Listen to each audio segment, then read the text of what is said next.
Scott Jennings delivers an electrifying line that perfectly sums up Dems' anti-ICE dramatic efforts. I can't wait to hear this line. I haven't heard what he has to say yet, but we all know this is all fake. It's all a facade. Democrats really don't care. This is all political games they're playing. They're acting. They're acting, and they're not even good at it. That's the bad thing. Everyone knows it's fake. Everyone knows they're really not genuine when it comes to this illegal immigration stuff because they just play acting. So we're gonna talk about it. We're gonna play the clip in here what Jennings has to say about it. But before we get started, go ahead and hit that like button. Share this out so we can get this information out there. Subscribe if you're not already a subscriber, and hit that alarm bell so you know when I'm putting out new stuff.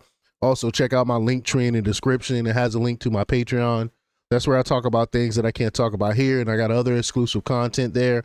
Also, follow me on X and Instagram. All right, so let's get into this news. Now, this comes from Red State, and they report that it's been quite something to see the Democrats imploding with the viral moments from confrontations with ICE. First was Alex Padilla, Democrat from California, moving to the front of the room and loudly interrupting DHS Secretary Kristi Noem's press briefing when no one knew who he was. It came off as obnoxious, you know what I'm saying? And they were like, he was basically like, do you know who I am? You know, y'all can't stop. Like, and being just obnoxious and interrupting her. At least wait till she's finished talking before you do something like that. So it just came off as rude and disingenuous. Then there was the NYC comptroller and mayoral candidate Brad Lander linking arms with the man while federal agents were trying to detain him. New York Governor Kathy Hochul even said the Empire State will provide $50 million for legal services for people federal agents detain outside the court, which is just ridiculous. So you take murderers, you take rapists, you take traffickers, and you're gonna defend them for $50 million. This is crazy to me. Crazy. The leftists has lost the plot. Democrats have lost the plot. Padilla is still whining days later now because Vice President J.D. Vance called him out on the theater of it all, but also referred to him as Jose Padilla. Political commentator Scott Jennings was back from Israel and loaded for bear on CNN. He let the theater kids have it. Theater kids. He was asked if Democrats are emotional, putting themselves in between ICE and immigrants. Did he think it was political theater? And they want the public to see them out doing stuff like this. Jennings nuked them in response. So Gunter, someone named Gunter Eagleman, he posted on X, Scott Jennings is back to demolishing Democrats on CNN. Today, Jose Padilla got exposed for the BSer he is. So let's play the clip here. Here we go.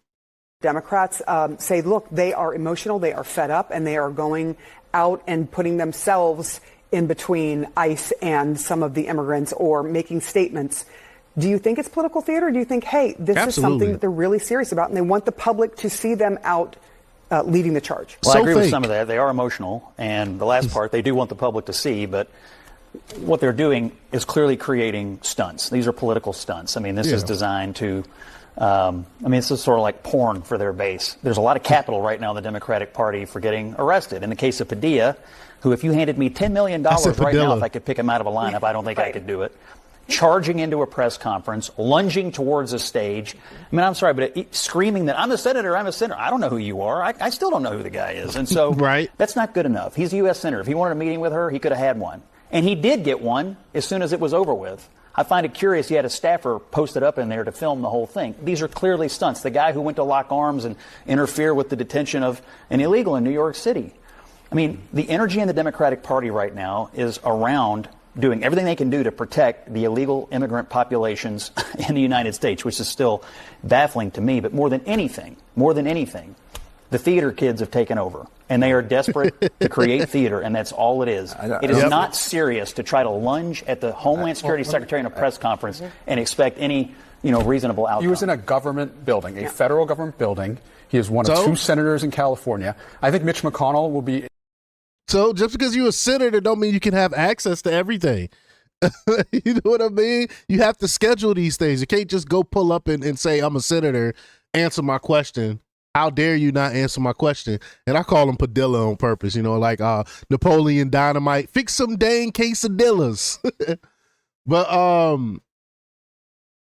Jennings said if Padilla wanted a meeting with Noam, he could have had one. She said Padilla never contacted her. As Jennings observed, Noam did give him a short meeting after the incident. He explained the craziness of what the Democrats were doing to protect the illegal alien population, which he termed baffling.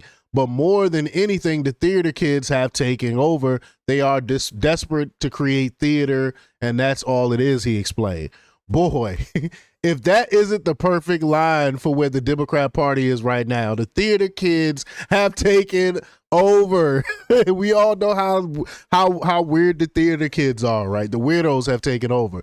This is one of the reasons they're in so much trouble. They're not focused on the solutions that matter to the American people. They're looking to the viral moment to yell about the Trump administration. And you can't create a fake viral moment. You can't be fake about it. People see through that. And after 10 years of demonizing Trump, it gets a bit old. They don't seem to get that. While it might appeal to the most extreme left-wing part of the party, it doesn't appeal to anyone else who sees them standing against the enforcement of the law and inexplicably embracing illegal aliens. It doesn't appeal to the people they would need to appeal to in 2026. Again, they're not winning over anyone. That's what I've been saying. But they keep embracing the tactic despite it being a loser. And they have learned, how many times have I said this? They have learned absolutely nothing from the 2024 election. They're actually doubling down on the nonsense that cost them the 2024 election in the first place. But y'all let me know what y'all think about this. Leave y'all comments down below.